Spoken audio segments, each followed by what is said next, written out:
examples you remember for images formed due to number of mirrors kept at certain angle inclined to each other. In class 8 only you have made a periscope.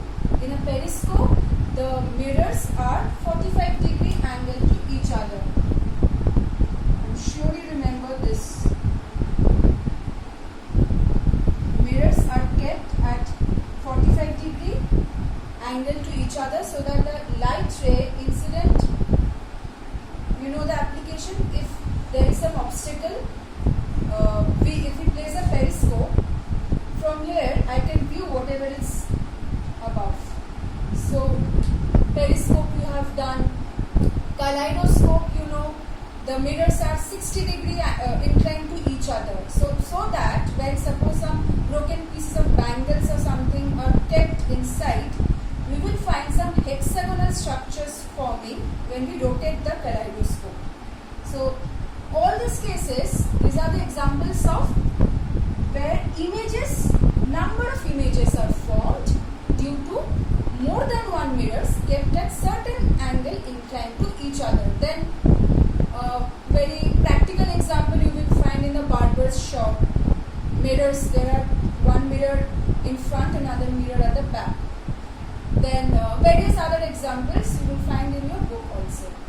So in this chapter for your syllabus, you have to know about how many images can be formed when two plane mirrors are kept inclined at an angle of theta. Theta, suppose, is provided to you. You get small numericals. So let's see. If we find that 360 by theta, suppose it's given that two mirrors are there kept at an angle of 50-degree inclined to each other. Then what is 360 by 50? 7.2, which is nearly equal to 7. This is odd. So when 360 by theta is odd, the number of images formed, it has two cases. First case, it will be mentioned to you that object is placed asymmetrically between them. Okay. Then number of images is 360 by theta. That is n itself. So 7. But if the object is placed symmetrically between them, then two images actually gets overlapped. As a result, we get 360 by theta minus one number of images. So theta equal to 50-degree, but object placed symmetrically between the two mirrors, then number of images is n minus 1. It's 7 minus 1, 6. But if suppose two mirrors are perpendicular to each other, that means angle between them 90-degree, theta 90 or theta equal to 60-degree, then 360 by 60 is 6, 360 by 90 is 4. In both the cases, 6, 4, even. So if 360 by theta is even, then number of images always is n minus 1. Okay? It's whatever you are getting the value 360 by theta minus 1. So number of images for theta equal to 60-degree will be 5. For theta equal to 90-degree will be 3, not 4. Because two images actually gets overlapped. That is why we get minus 1. And you have to learn only two special cases of two mirrors kept at an angle of, one is 90-degree perpendicular to each other, another is parallel to each other. Using this form, if two mirrors are parallel to each other, how many images can we get? Parallel means angle between them is 0. Infinite number of images we get for parallel mirrors. So just go through these forms. You get very simple numericals like if theta equal to 60-degree, then how many images are formed. So just remember when we are using which form. Okay, so now let's go to the two special cases which you have. Okay, see perpendicular mirrors, that is theta equal to 90 degree.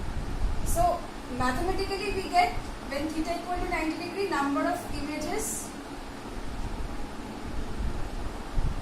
is equal to 360 by 90. Since it's even 4, so minus 1, so ultimately 3. Now let's see how we are getting 3. Suppose this AO and BO, two perpendicular mirrors. P is the point object. Now one light ray is coming from P.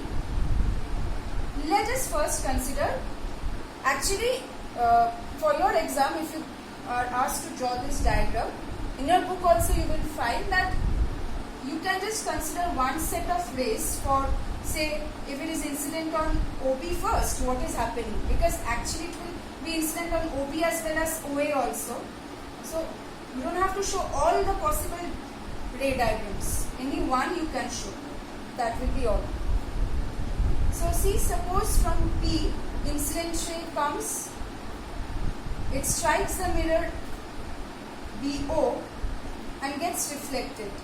Now if I just trace the reflected ray, I'll get the image P2 formed due to the mirror OB. Now since there is also another mirror here, this reflected ray, it won't remain like this, right?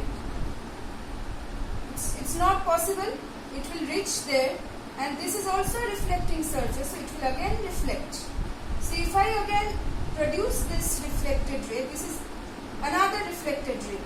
If I produce this reflected ray backwards, I get another point P3.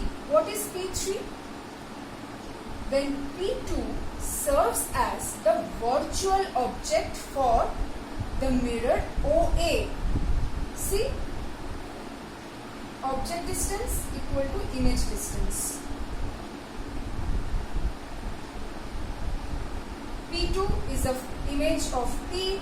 Now P2 is acting as a virtual object because there are two mirrors. The reflected ray will keep on falling on the other mirror and again reflect back. So if I produce them backward, I'll get another image. This seems to be the image of this when this serves as a virtual object. Virtual object means it's actually not the object. But since we are getting the reflected ray due to this, so we are calling P2 as a virtual object. Again, if I consider the ray from P first falls on this mirror OA, again we can get P1 as the image of P. Object distance equal to image distance.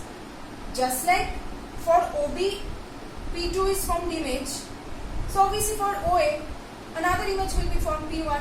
Same thing will happen for, as it happened for P2. P1 will serve as a virtual object. P4. So can you see two images are getting overlapped. That is why ultimately we are getting three images. Otherwise we would have got P1, P2, P3, P4. But these two getting overlapped, so ultimately 1, 2, 3 images. Okay? Okay. Second one, see parallel mirrors. If two mirrors are parallel, angle between them is 0. So using the formula we will get the number of images as 360 by 0, infinite number of images. Now see what happens. These are the two parallel mirrors. So P is an object kept between them. Let us first consider light ray from P gets incident on this mirror. Say this is AO. First incident on AO. Incident, then reflected.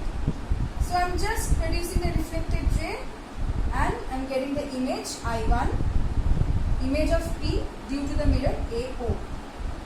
Now this reflected ray won't just remain like this, right? It's not possible. So the reflected ray, since there is another mirror, it's also a reflecting surface. It will again fall on the reflecting surface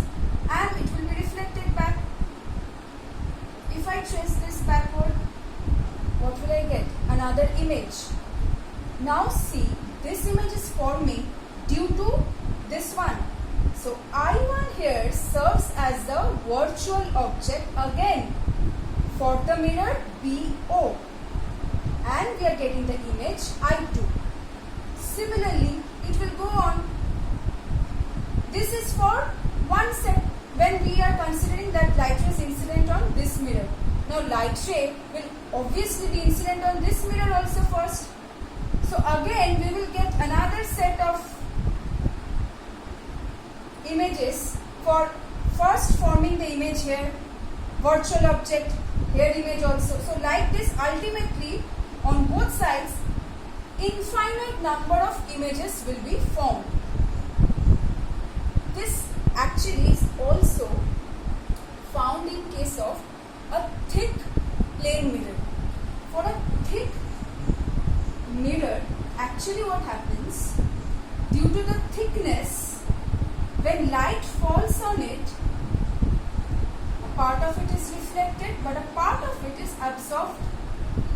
As I told you that always a part of the, it's not possible that incident ray, no reflecting surface can serve as a 100% reflecting surface. Some part of energy is always absorbed or transmitted. So for a thick mirror, when it will absorb, now the back side of this surface also, since it's a thick mirror, this will also serve as a reflecting surface. What this surface is the silvered one, which I told you. A plain mirror has one side polished, another side silvered. This is a silvered surface. Here we have the coating, coated by opaque material, so that light is not transmitted. Light is, some part of the light is incident, and as I told you, silvered surface serves as a strong reflecting surface, so it will also reflect the light. Like this, basically, number of images will be formed, but it is found that always a second image is the brightest. Why? Because the first image is formed by the polished surface. Okay, the second image is formed by the silvered surface, which is a strong reflecting surface. What of the, you may have this question, that what about the remaining of the images which are formed by the silvered surface? Now each time reflection is happening, some part of light energy is getting absorbed. So basically the amount of incident light energy which was initially present will not remain throughout. Gradually the incident light energy will decrease. So ultimately we will find that second image is the brightest image. So you don't have to know all these details. It's just for your knowledge. You just have a small example in your book. That's why I just mentioned that. But you have to know this one. And the perpendicular mirror also. These two are very important, and small numericals you get with theta equal to 60 or say some different values of theta. Okay, so that's all for chapter 7b theory part. You don't have any more numericals from this part. So that's all. We'll continue with the remaining part in the next video lessons.